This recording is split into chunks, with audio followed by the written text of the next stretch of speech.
फकीरी में भी मुझको मांगने में शर्म आती है। फकीरी में भी मुझको मांगने में शर्म आती है।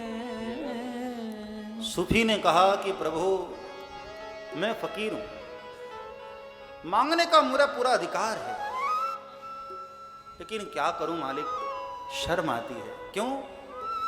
तुम्हारा, दुनिया मुझे तुम्हारा कहती है ना, तुम्हारा हो के मुझसे हाथ फैला या नहीं जाता।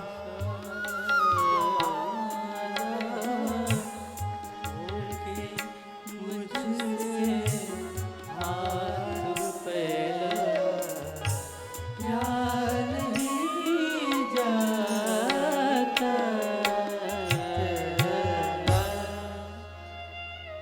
मैं अगर मांगूं तुझे तो तुम न देना कुछ मुझे। भक्त ने भगवान से कहा, मैं अगर मांगूं तुझे, हे मालिक मैं तो जीव हूं, मांगने की भूल कभी कर सकता हूं, लेकिन तुम मुझे देना मत। मैं अगर मांगूं तुझे तो तुम न देना कुछ मुझे, क्योंकि फिर आशिक नहीं मजदूर हो जाऊंगा मैं। फिर तो मजदूरी हो जाएगी ना। मैंने इतनी माला फिराई और आपने बदले में वो दे दिया, फिर आशिकी कहां रही? इसलिए भक्त भगवान से मांगता नहीं। आप इस प्रसंग को पढ़कर देखना, शिव जी ने बार बार कहा कि हे भरद्वाज मांगो, भरद्वाज ने मांगा नहीं, और बार बार कहने पर भी जब नहीं मांगा तब शिव जी ने दिया, खजाना दे दिया, भक्ति का वरदान दिया, भक्ति का आशीर्वाद दिया। जैसे कभी छोटा बच्चा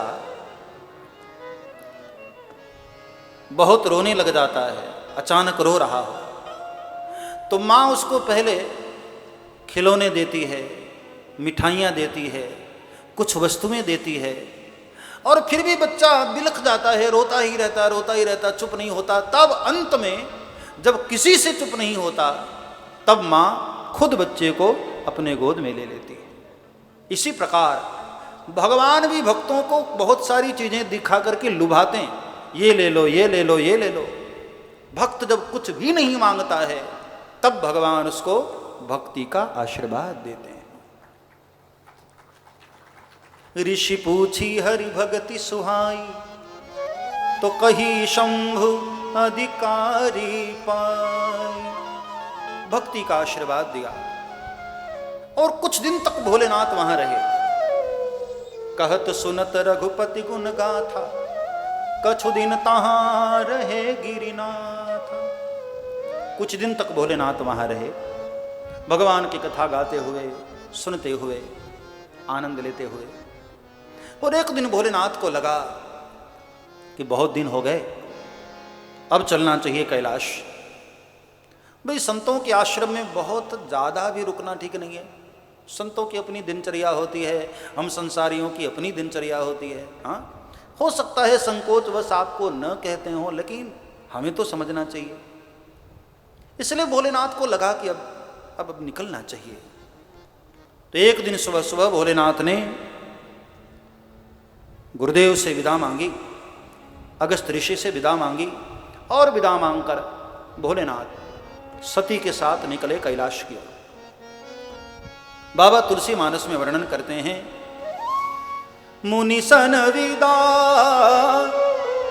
मांगी त्रिपुरारी, मुनि सन विदा मांगे त्रिपुरारी। चले भवन संग दक्ष कुमारी। चले भवन संग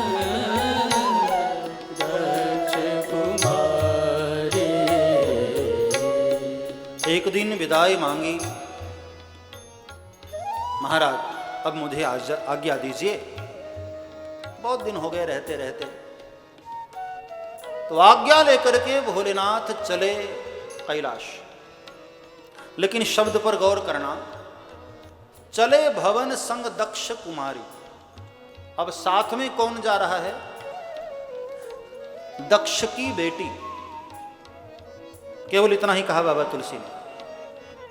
जब कथा सुनने आ रही थी सती माता, तो कितने विशेषण लगाए, संग सती जगजननी भवानी, कितना आदर दिया था। लेकिन यहां कथा में आकर के भी कथा नहीं सुनी, तो बाबा तुलसी ने बिल्कुल सम्मान कम कर दिया कि नहीं नहीं, अब ये भवानी जगत माता नहीं, तो दक्ष की बेटी जा रही है। कथा में बैठकर कथा नहीं सुनी ना, एक संत की सरलता पर संदेह किया। बाबा तुलसी ने कहा कि नहीं, ये जगदम्बा नहीं हो सकती, दक्ष की बेटी जा रही। आगे आगे शिव, पीछे पीछे दक्ष सुता। और भोलेनाथ के मन में बड़ा भाव था कि इतनी प्यारी कथा सुनने को मिली, भगवान का दर्शन और हो जाता, जीवन धन्य हो जाता। और मेरे भगवान का स्वभाव है, भक्त जो भी इच्छा करता है ना, भगवान उसको पूर्ण जरूर करते हैं। ये मेरे भगवान का संकल्प है, जो भी भक्त इच्छा करे भगवान उसको पूर्ण करते हैं। लेकिन शर्त यह है, भगवान पर समर्पित हो जाओ, फिर बुद्धि अपनी न लगा। भगवान कहते हैं जो मेरे आश्रित रहता है, जो सब कुछ मेरे लिए ही करता है, अनन्याश्चिन्तयन्तो माम ये जनाः पर्युपासते तेषां नित्याभियुक्तानां योगक्षेमं वहाम्यहम्। अनन्य भाव से जो मेरी उपासना करता है, मुझे एक पर जो आश्रित हो गया है, भगवान कहते हैं उसके समस्त कार्यों को मैं करता हूं। राम सदा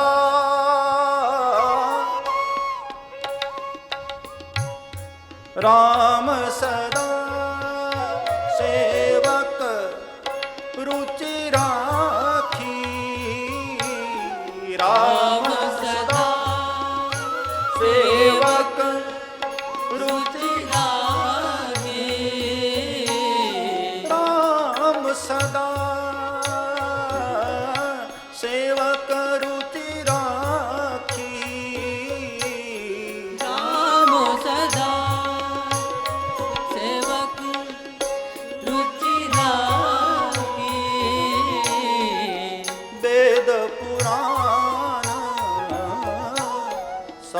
सुर साखी, वेद पुराण साखी। भगवान अपने भक्त की इच्छा हमेशा पूर्ण करते हैं। वेद पुराण साधु सुर ये सब साक्षी, हर इच्छा भगवान पूर्ण करते हैं भक्त की।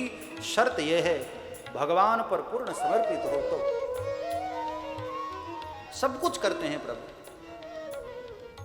अब छोटा बच्चा देखो मां पर समर्पित होता है तो मां सब कुछ करती है उसके लिए, कपड़े भी धो बदलती है, स्नान भी करवाती है, हाथों से भोजन भी कराती है।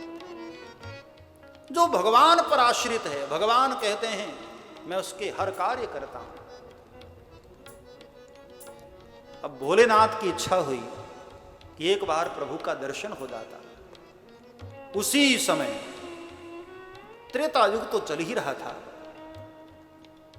त्रेता का चतुर्थ चरण भगवान राम का अवतार धरती पर हो चुका था।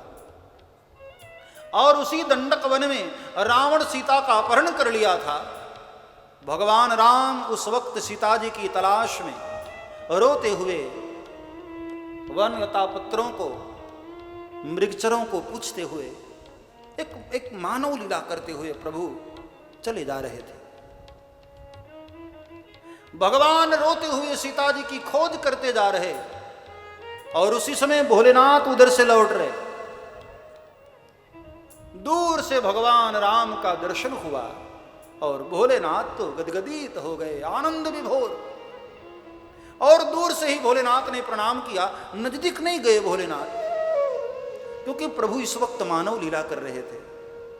और कोई अभिनेता जब अभिनय कर रहा हो ना, तो मंच पर नहीं जाना चाहिए, उसका अभिनय बिगड़ जाता है। तो भोलेनाथ ने दूर से प्रणाम किया, बस भगवान का दर्शन ही करना था।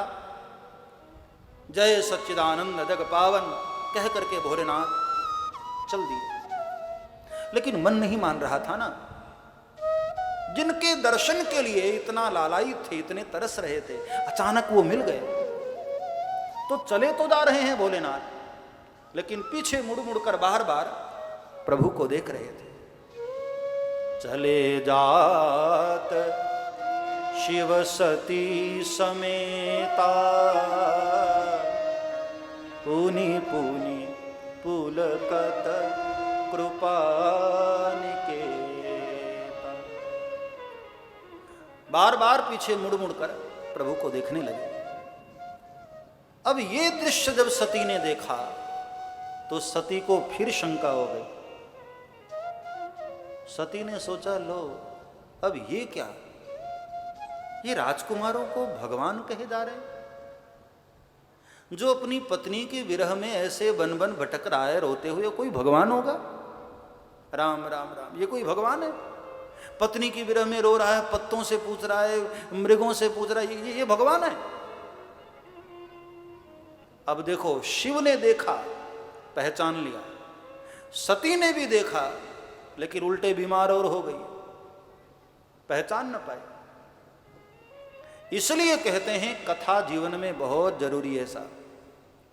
कथा सुनोगे, भगवान के हर रूप का आपको अनुभव होगा। किसी भी रूप में आ जाएं, आप पहचान लोगे। सती के मन में संशय बैठ गया कि ये कैसे भगवान हो सकते हैं? हाँ, भगवान तो आनंद के सागर हैं, सर्वत्र रहने वाले हैं, ये कोई भगवान है? भोलेनाथ को पूछा कि महाराज क्या है ये?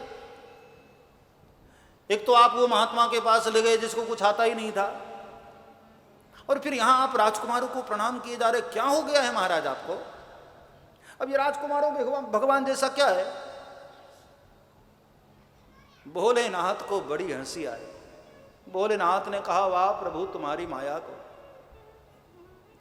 भगवान की माया बड़े बड़ों को नहीं छोड़ती है साहब। आज सती भी उसी माया में फंस गई। जो सत्य है उसे झूठा दिखाई दे रहा है, माया यही तो करती है। जो सच होता है उसको झूठा दिखाती है, और जो झूठा होता है उसको सच दिखाती है।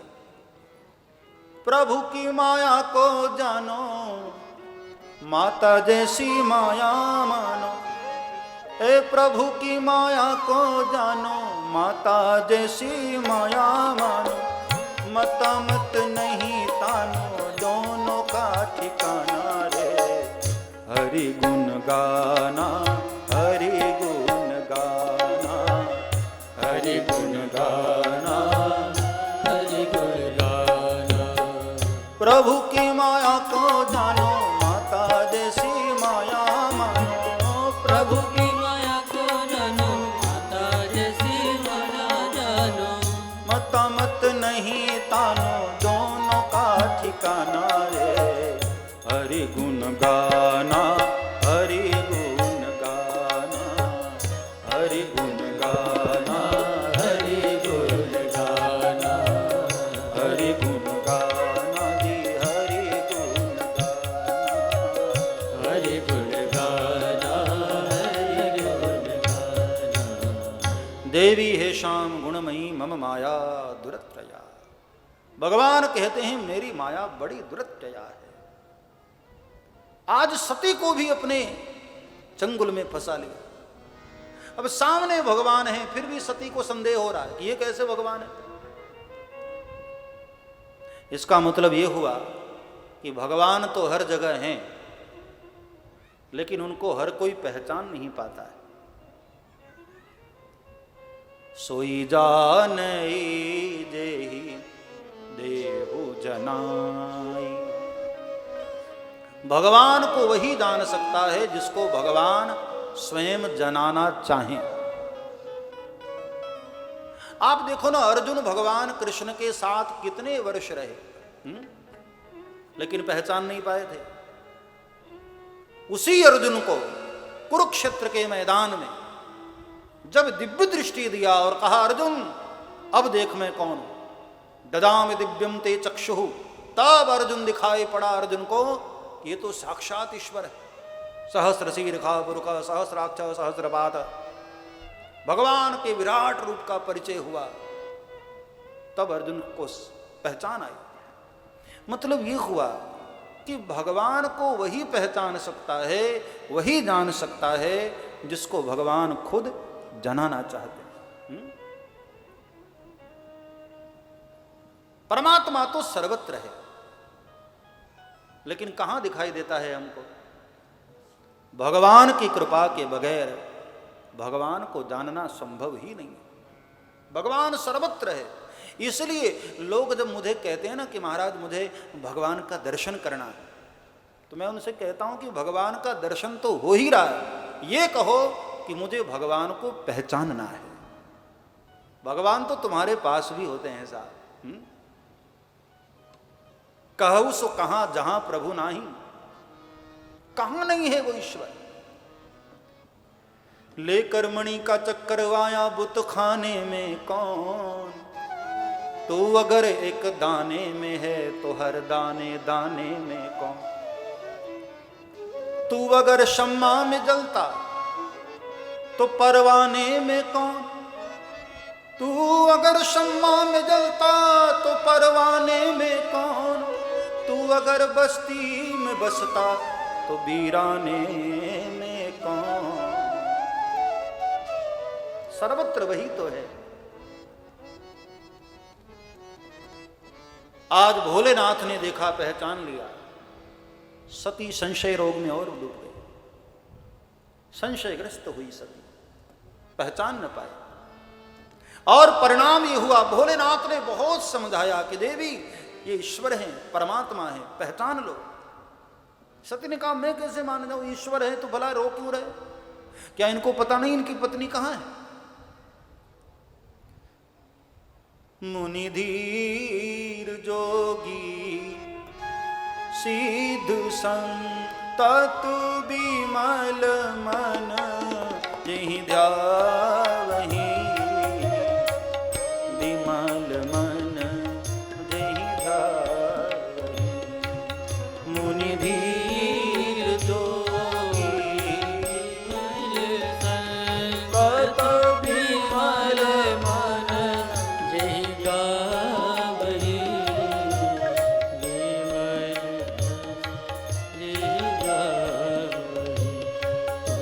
बड़े बड़े लोग जिनका ध्यान करते हैं, ये वो है ईश्वर। पहचानो दे। सती पहचान नहीं पा रही। ईश्वर को कौन पहचान सकता है? हाँ, आज कलयुग में कोई भगवान को न पहचाने तो इसमें रोने जैसा क्या है? त्रेता युग में देख करके भी सती कह रही है कि नहीं नहीं ये भगवान नहीं। इसमें क्या शंका करनी चाहिए? परमात्मा तो उनको जाने बगैर, उनकी इच्छा के बगैर उनको कौन जान सकता है? हाँ, बार बार समझाया, सती नहीं मानी और अब सती परीक्षा के लिए चली। सब्सक्राइब करें श्री चिन्मयानंद बापू जी के YouTube चैनल को और हमारे वीडियोस को सबसे पहले देखने के लिए बेल आइकॉन को दबाना न भूलें।